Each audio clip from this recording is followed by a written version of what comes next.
Hey folks, Amanda here. Just a quick heads up that from time to time, the Survivor's Guide to Thriving podcast does include some adult language. So if you've got kids with you, you may just want to hold on to this episode to listen to a little later. Enjoy!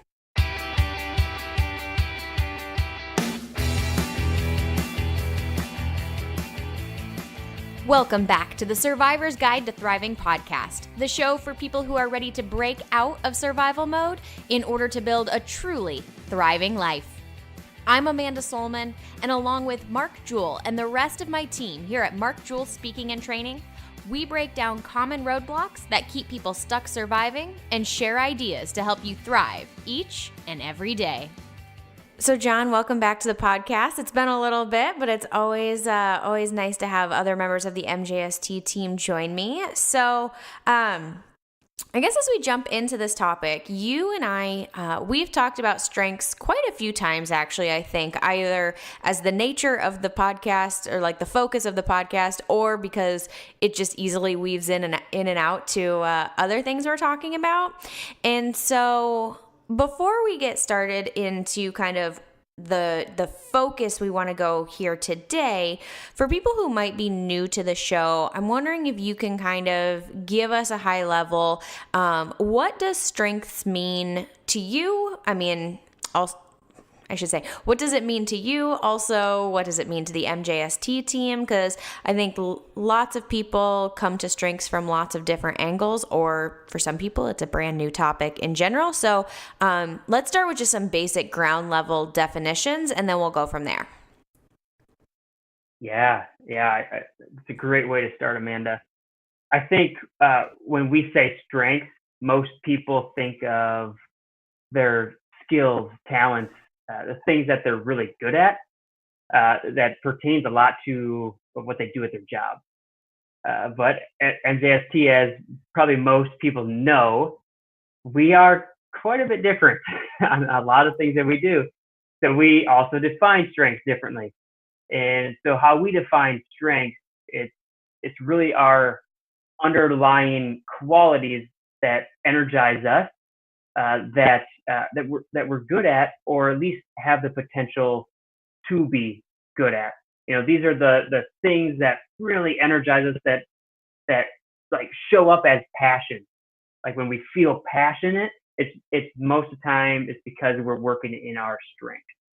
You know, what we call our strength energizers could be another word for it too. Absolutely. And as we've mentioned before on this show, we work with a tool called StrengthScope, which is kind of where we've started shifting that language more so away from talents and skills, competencies, those sorts of things, and more towards really what energizes you. Just because I think all of us have those experiences where we might be good at something that doesn't necessarily mean we like doing it. And so by our definition, by the StrengthScope definition, we would say that's not necessarily a strength if you don't enjoy doing it, if it doesn't energize you. So just as we continue through this conversation, it's the thing I just want people to remember is we're talking about energizers. We're talking about the things that give you energy or take energy away from you, as we're going to talk about in our conversation here today, more so than just the simple question of, are you good at something or not? So now that we've kind of got that definition out there and we're kind of on the same page, John, where we wanted to talk today is sort of this intersection of where strengths and stress kind of cross. And I think that might sound weird to some people. And so since you were the one that kind of brought this up as, hey, let's talk about how we talk about strengths and stress, I'm just curious if you can give us some background. Is this something you were dealing with personally, or is it something that's coming up a lot for your clients? Like, what brought this intersection of strengths and stress to the forefront for you? Yeah, it's probably not what most people think is when they think about stress, they think about strengths, right? I think stress really is a big deal. At least it is for me, but I think for most people, it's a big deal at least. And as a society, we as a society, I believe that we continue to experience more and more stress, especially as we get more and more successful, as we get further and further in our career, because we're taking more and more on. So as we go through life, we're experiencing more stress, but there's but we really haven't found a way to deal with that stress.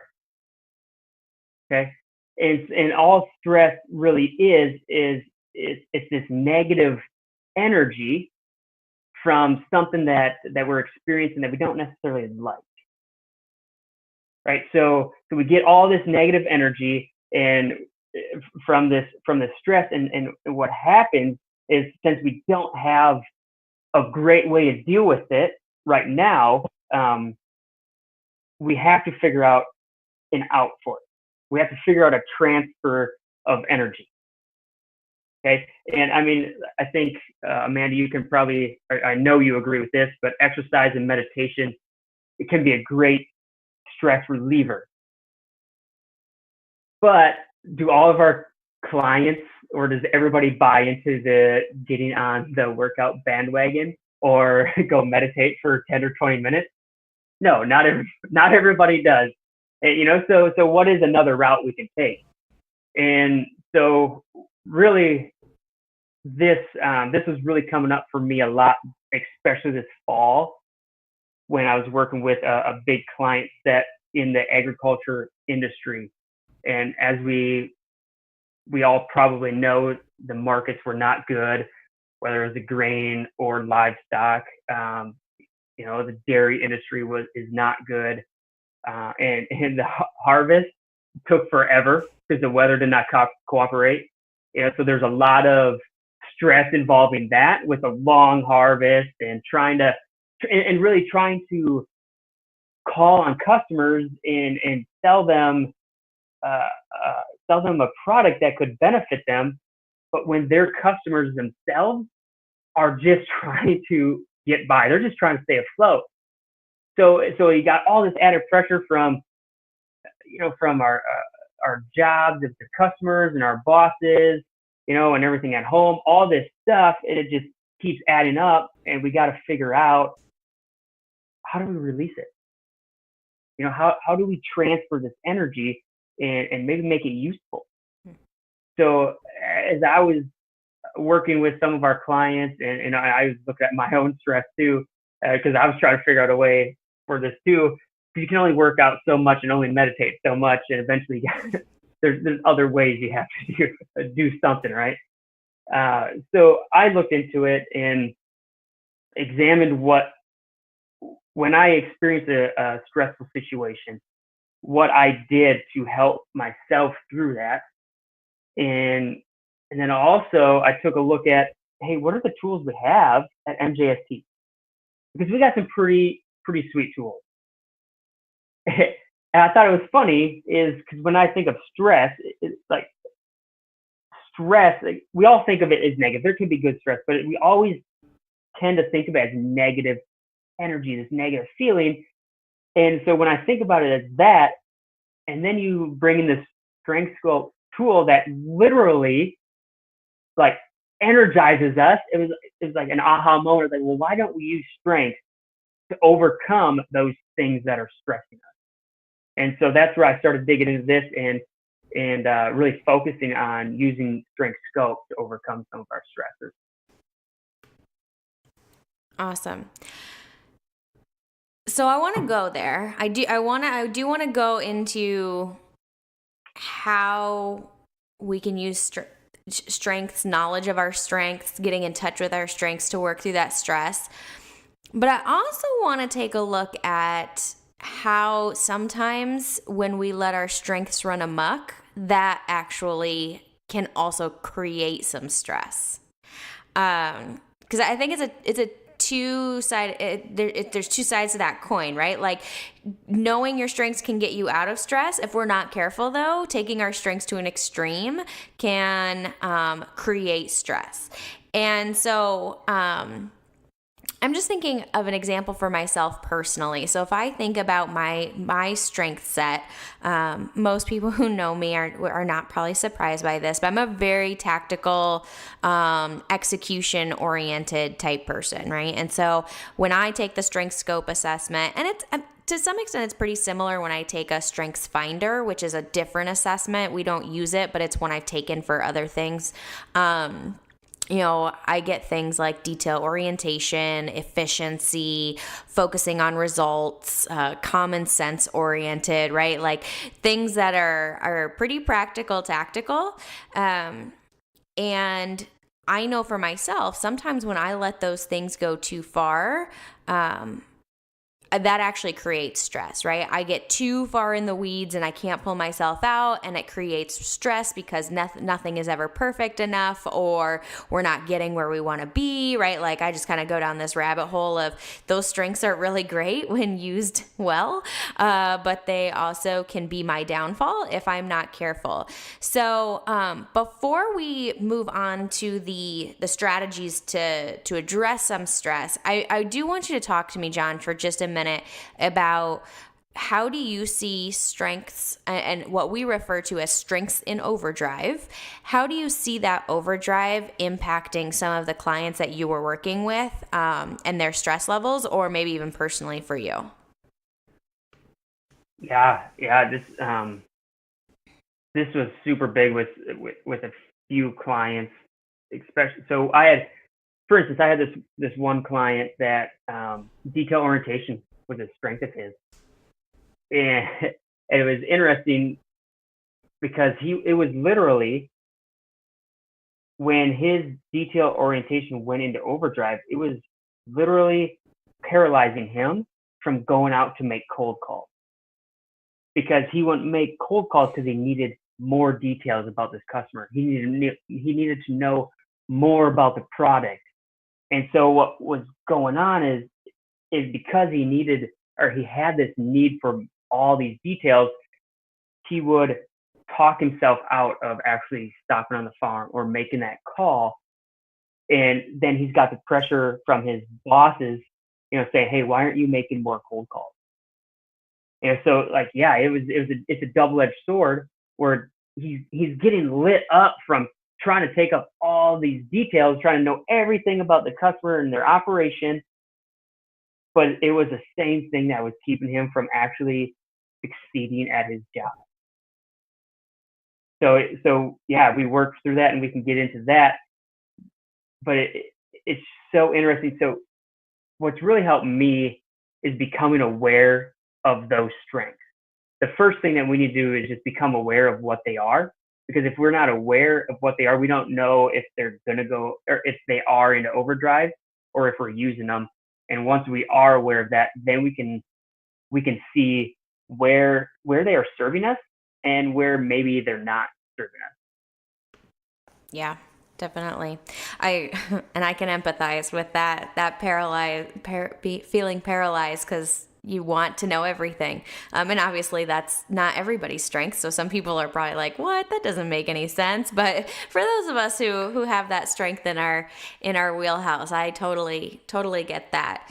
I made a couple of other notes here, John, of other places where I think strengths can have a dark side if we're not careful. So one is that overdrive that we're talking about, right? Where we kind of just take it too far.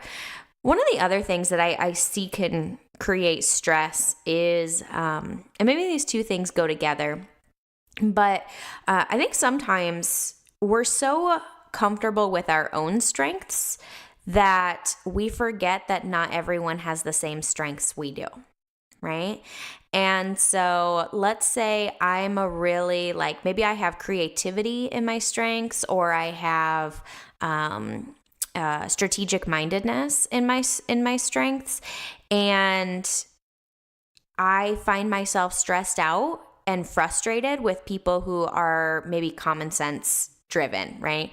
Like maybe I'm the type that it's so natural to me that I think in big new ideas and what's possible and what could we do. And I find that my stress comes because I don't understand the person who's like, I don't have any proof that that can work, right? And so they rain on your parade a little bit. So that, I think, the language we've heard before is strengths bias, right? I'm biased towards my own strengths, and I get stressed out and frustrated when I have to work with people who have strengths that are different than mine. And so I don't know if that shows up for any of your folks as well.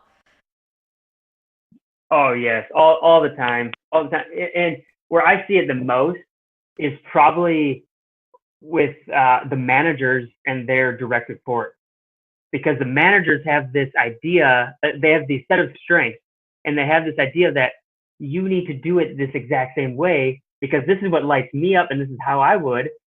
And then the problem is they're putting those expectations on their direct report, and they're like, and the direct report's like, hey, this does not work for me.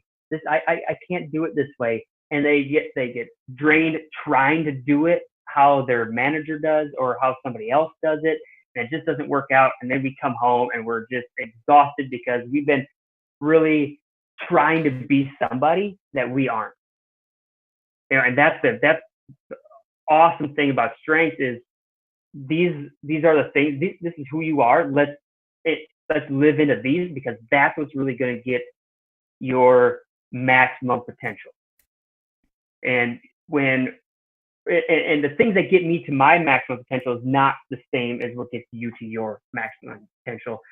And that's where I see it the most is when the manager and the direct reports are not the manager is trying to project their strengths onto the direct report, and it's just not working. Yeah, strengths are great when we are given the opportunity to work according to what lights us up and what makes us most productive. It's not helpful to try and get other people to operate the same way you would. I think that is what's sometimes really eye-opening in our conversations with managers is when we give them their direct report strength scope and they're like, oh, that's why this person can't do it the same way I do, or, whatever that is. But I think it's really important to recognize that that is a potential source of stress for both sides is if you are the one trying to project your strengths onto the others, it's really frustrating to you because they can never do it as well as you can in that style, and it's stressful for the other person because they're trying to fit a mold that is not natural to them or just doesn't come as easily to them. So I think that's one to really, really pay attention to. The other one, John, I was thinking a little bit about, and I think it's kind of related to strengths bias, but I think again, because we're so comfortable with our own strengths and how we operate, that sometimes we can make assumptions which lead to poor communication, right? So, if I'm the type of person, maybe I have resilience, right, as a strength. And so it's really natural to me to just like figure it out, right? Even if I get myself in a tough scrape, I figure it out. And so if I'm not careful, I might make assumptions that other people, as naturally as I do, just figure stuff out, right? And what happens when I do that? I don't set clear expectations. I don't give clear directions. I don't answer clarifying questions that somebody might have with any level of detail, right? Because subconsciously, my wheels might be saying, just figure it out. It's not that hard. Right. And so I think that's one of the things, and I do think it's related to strengths bias. But that's another one. It's kind of funny. I think that's another one that managers can sometimes be susceptible to. I don't know, maybe you have a different opinion, but sometimes the skill set that it takes to be a manager is different than the skill set to kind of be like a frontline employee of whatever type you are. And so sometimes we have to be careful because the skills and strengths that make you a good manager, we got to be careful because, good managers are resilient, right? Or they are strategic. We just got to be careful of our blind spots that cause us to make assumptions when those aren't always the strengths of everyone else. Yeah, 100%. It everything you said, I'm just agreeing with, because there's as I'm looking back, my previous career, uh, strength bias definitely plays a role. And, so I've got compassion and empathy as a strength, and they're like a big one. And we retested it, and they're still super high. They're still in my top three, which definitely means that they're a strength. And as a coach, like I see other coaches where they can call somebody on their BS, and they got the courage, or they got the initiative, or whatever strength that is that lights them up to call somebody on their BS. And I'm sitting here like, how do you do that? Like, I feel bad for them. So like it's I use them differently, but I have to come from a different way to call somebody out on their BS. I don't have the courage strength. It's super low on mine. I can't tap into that one I have to tap into a different strength, and I develop other strengths to end up doing that. And I love that. Like in my previous job, I had to kind of do it the same way. It's like you and Mark you guys always preach, and we preach as a team, to do it your way, right? Like I think you guys have a podcast just recently, is you do you, right? So whatever works for you, you do you. And I can't call somebody on their BS, but what I can do is I can offer a roundabout way to maybe say the same thing. I may not be as blunt, I guess you could say. I come with it a little bit more with compassion. Yeah. And in that example, right, you have to be careful of making assumptions that calling people out bluntly is the only way to do it, right? Because that would cause you stress, right? If we're talking about how strengths not used appropriately can cause stress, if you assume that what you see in other coaches is the only way to do it, like that's a stressful thing. Or on the flip side, you don't do this, but you could imagine a world where you probably, I don't know, you probably wouldn't be working for Mark or for MJST if this was the case, but where you saw one of us being a little more like direct or blunt, and you just went like, man, those guys are jerks, right? Because you assume based on your strengths that the only way to create behavior change is to be compassionate or empathetic and to be right there with that person in the trenches.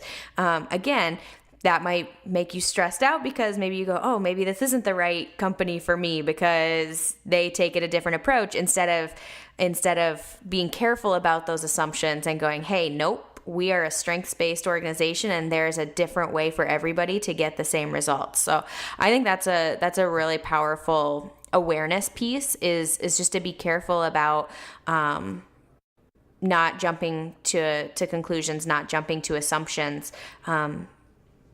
if people don't have the same strengths as you do, or don't come to things through the same strengths that you do. So that's good. You were starting to go down this road of how you use strengths to kind of come at it from a different angle. So I want to make that pivot here in our conversation. So let's dig into it. If you've got clients who are stressed out, maybe it's environmental, circumstantial stress, right? You were talking earlier, markets are bad, harvest is taking forever.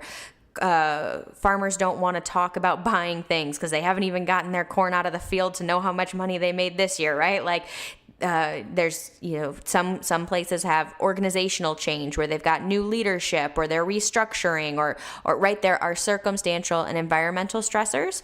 There's also some of the things we've been talking about, like maybe strengths are going into overdrive, or we've got strengths bias that's causing conflict. Any and all of the above, I guess I'm throwing out on the table as possible examples. How do you coach yourself? How do you coach your clients to tap into their strengths as a way to deal with that stress? Yeah, that's a great question. And I'm just going to use an example, a personal example, because this is really how I found that strengths can be useful with dealing with stress. I grew up, didn't have a whole lot of money, and there's always fights, or there was always some stress about money. So if we talk about our 95%, that story keeps coming up for me. So, I'm working through that, but sometimes it's hard to work through that story, especially when you're feeling it. Like this morning, my furnace went out, and now I'm thinking, oh, I got $5,000 I need to come up with to put into my furnace or to put in my house so I can have heat. So it's those things for me that come up, and what I started doing is I started taking a breather and look at my strength scope. What strength can I use? And actually, for me, what worked is I have detail orientation. So, okay, this furnace is going to cost me $5,000, right? Okay, cool. I've got my budget, where I got all my expenses laid out. Like I average them every year. I average my expenses, as far as groceries, heat, electric, gas mileage, all my detail orientations coming into play here, right? So I do this every year. I look back and what is my average? So then that's my report that I can go off of. And then from there, I'm like, okay, so I got $5,000 here. I need this. What can I maybe play with? What can I maybe take away? Maybe we don't go out to eat a couple times, or maybe we limit the amount of times we go out to eat. So I find ways, I get really into it, and start either creating that money or saving that money so I have it. So that's how I use my detail orientation is, okay, let's get into the details of what this actually looks like and how I can actually come up with this money. And that just keeps coming up for me time and time again is back, get a piece of paper, write it out.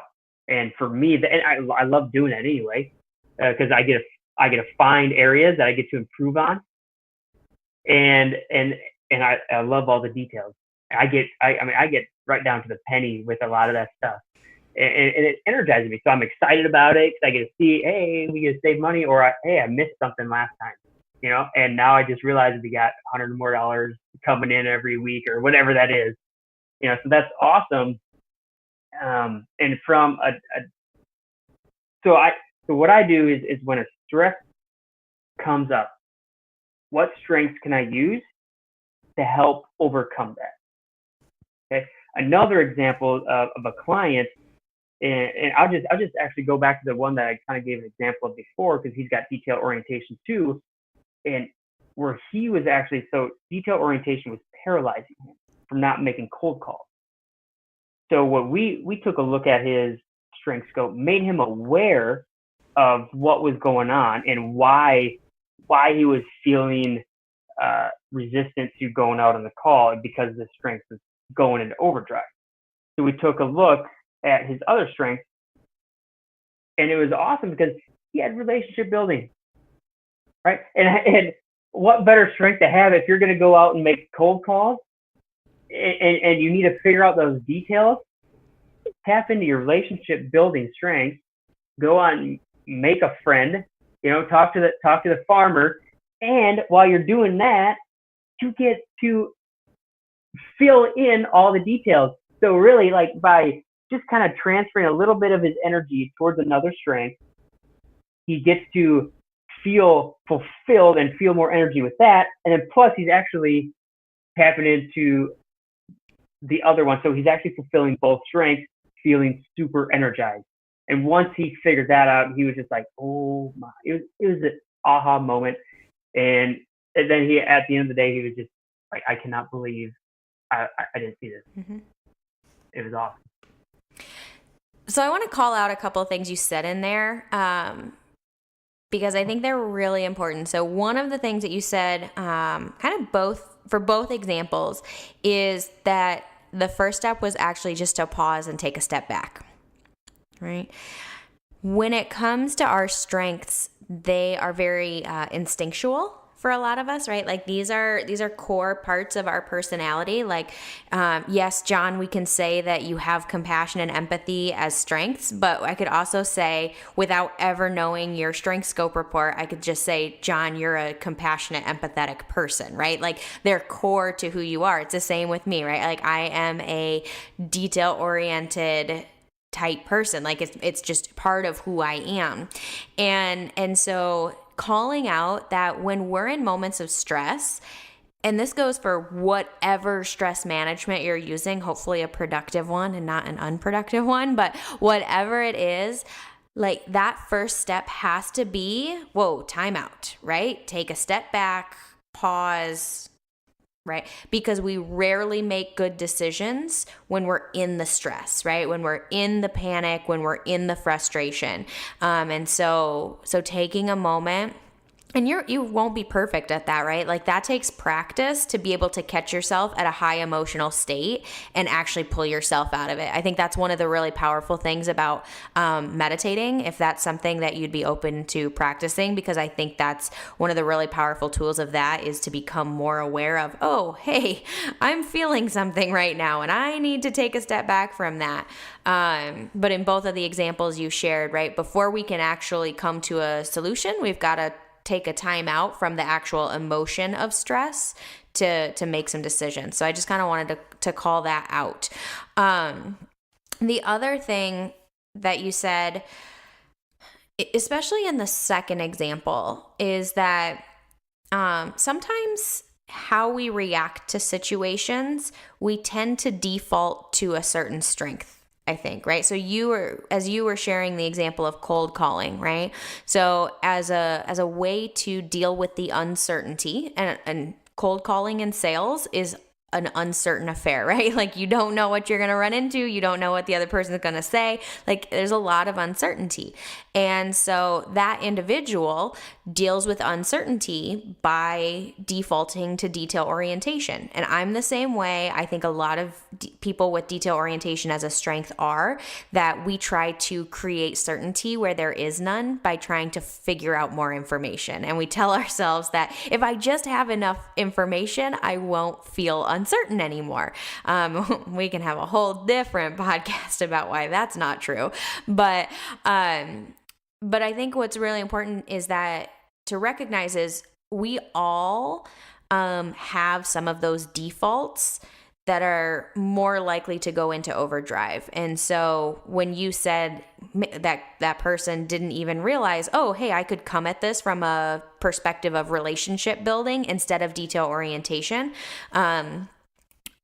One, that can be the really powerful thing about coaching, at least in a short term, is you have somebody calling that out to you, because it's very hard, I think, to overcome your own instincts just because you don't have that perspective. Sometimes you need that outside person. Maybe it's a coach, maybe it's a mentor, maybe it's a coworker. But just remember, like if you're getting stressed out, it may be because you're going to that default strength, and we might need to pull you out of the default and look a little bit more at maybe some of the ones you don't use as often.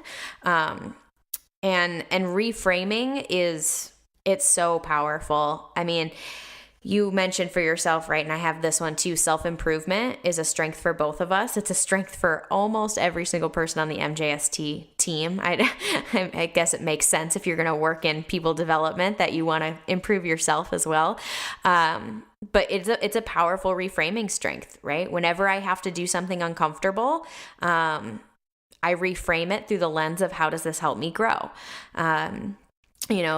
Somebody maybe who has a default of strategic mindedness, right? They might have to shift and look at it through the lens of,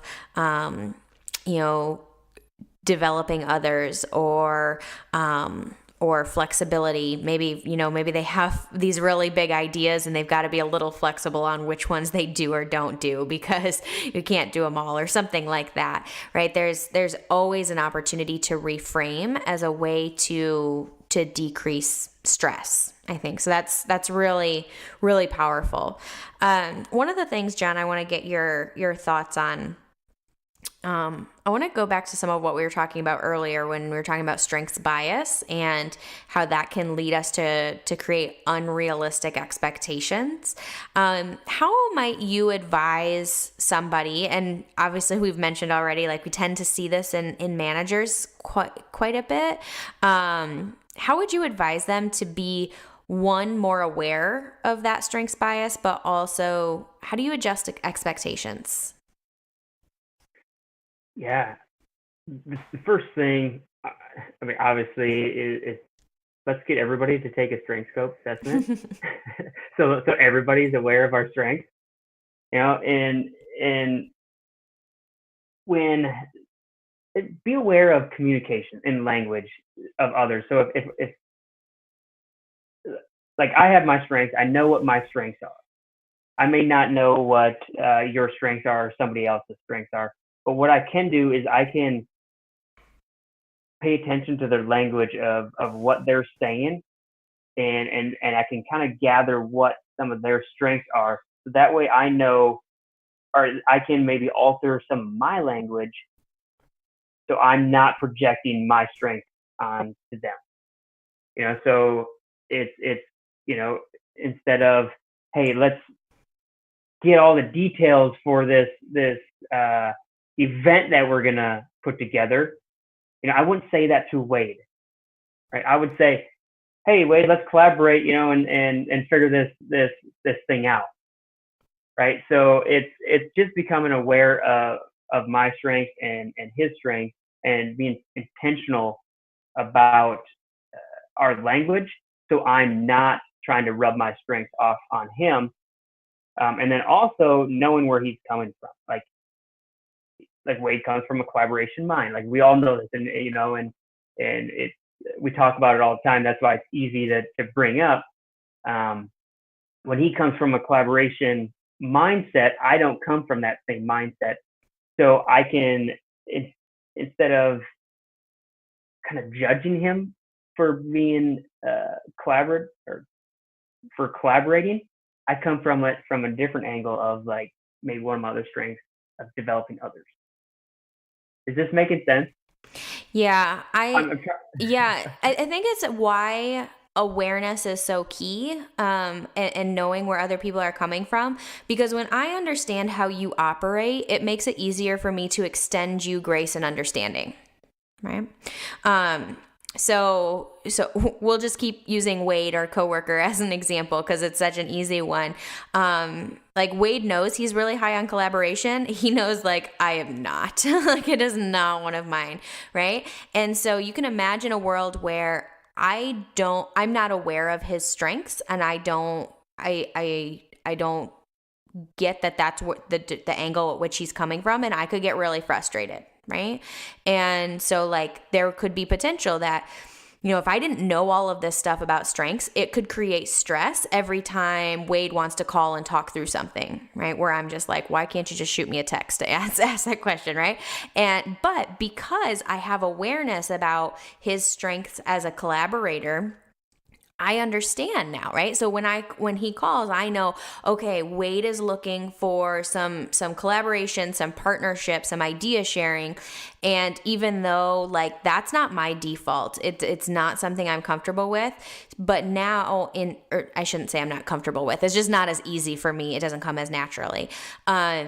So now I can extend him a level of grace and understanding because now I know, oh, that's why he's calling me, instead of, oh, geez, Wade's just calling to talk again, right? Which in another world, I could have that judgment, which could create stress. And so, yeah, I think you're right on that when we understand other people, and I think that's what goes for all of these assessments and going through training and coaching to get to know people better, is that when we understand why people do things the way they do, it actually creates less conflict, right? It creates less stress, because now instead of making a judgment call of, oh, they're annoying, or oh, they're a jerk, or oh, we can look at an example where somebody maybe has creativity or strategic mindedness, where we go, their head's always in the clouds, they never get anything done, right? And I start to create a negative story.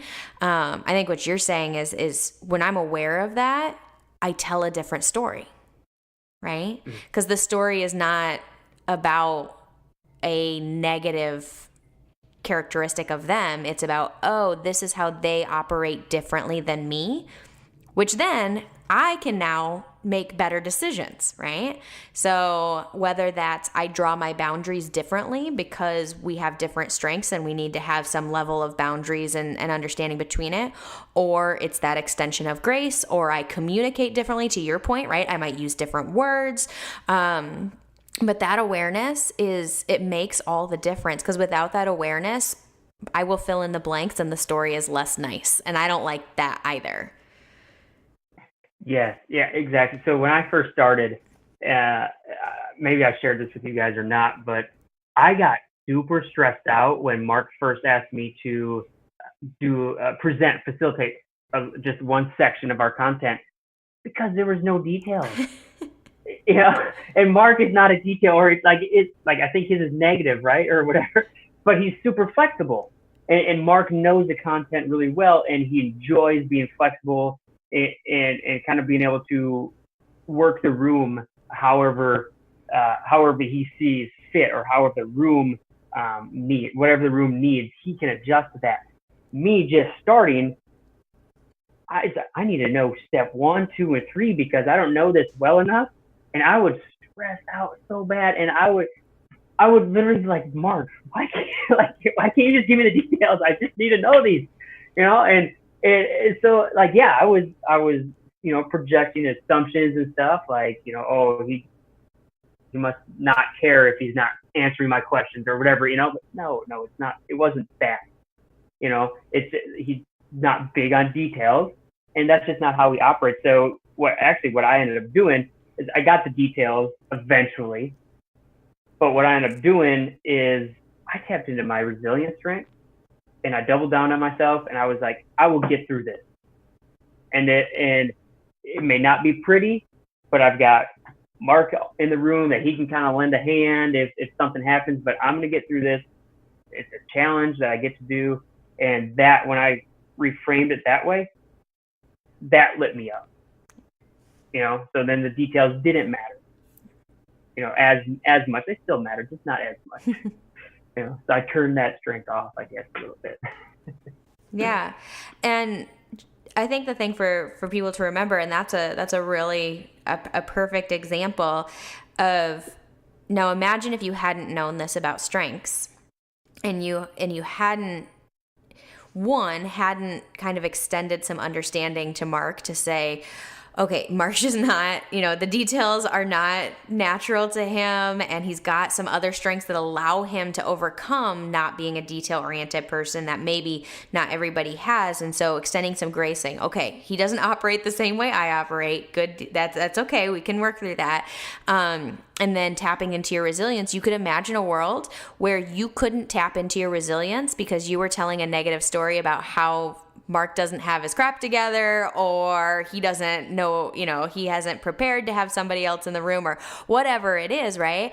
Because that's what happens is, if we don't understand strengths and we don't extend grace to other people, now I can't use my own strengths because I'm too busy telling a story about how that other person doesn't know what they're doing, or they're a jerk, or they're annoying, or they're fill in the blank, whatever that story is. And so now not only have I robbed them of the credit for using the strengths they do have, but I've also robbed myself of the opportunity to overcome a stressful situation using my own strengths. So I think that's a really powerful example of, actually, by becoming aware, the entire situation has now possibility that it didn't have before, if I was in a situation with a lack of awareness. Yeah, that I think that is so key and so important to really wrap our heads around. Because as we have those negative thoughts about somebody, because they don't have the same strengths as we do, or we don't know what their strengths are, what tends to happen is that snowball. Mm-hmm. And then we look for every little thing that they do wrong, or that maybe we don't agree with or don't align with our strengths. And it just keeps building and building and building, and pretty soon we have made a mountain out of a molehill. Yeah. And that's where it gets into trouble. So knowing our strengths and being aware of ours as well as others can really benefit and really help the team come together. Absolutely. So as we kind of wind down in our time here, I've got a couple wrap up questions for you, John. But you mentioned it earlier. I'll second this shameless plug. If you are someone who's interested in learning about your own strengths, or if you're a team leader and is curious about learning the strengths of your team, please go to markjeweltraining.com and click on the contact us button. Reach out via email. We would love to talk to you about this tool. We have found it to be a game changer in our own team. We don't put anything out to our clients or out to our listeners that we haven't already kind of, test run and tried out. And we are really big fans of this tool. Every single person who goes through one of our training and coaching programs gets a strength scope assessment, because it really can be a helpful piece from a communication standpoint, from a management standpoint, from a goal setting standpoint, overcoming challenges. Like, there are just so many applications. So again, if that's something you might be interested in, please just jump over to the website, markjeweltraining.com, click on contact us, shoot us a message, and somebody will be in touch about what that could look like. So that being said, John, let's wind this down. Wrap up question: what's going on for you right now that you find, to use a word that we've already been using today? What's going on that you find really energizing right now? Yeah, the most energizing thing really that's going on is my baby girl. She's going to be 3 months. I cannot believe it. In about a week, she just started daycare. And it was kind of sad, but it's that next step, in her life and in Kaylee and I's life, and that's what really energizes me. It gets me. She's a morning person like I am, so I get up at 4:30 and I get home at 5:30, so then Kaylee can go to work out, and at 5:30 she starts to fuss and get up. So I have a cup of coffee, I read a book while I'm holding her, and she giggles and she smiles at me. And that is probably the greatest way you can start your day. I used to think just a good workout is, but no, not even close. That is probably the best way with that. But there's also what's super energizing is the things that we have going on at MJST. We got some big things going on that I cannot wait for, and just the excitement and the growth that's going to happen this year, and the opportunities for our clients I'm excited about that. There's going to be a lot of value that we're going to provide. It's going to be cool. It's going to be a fun ride.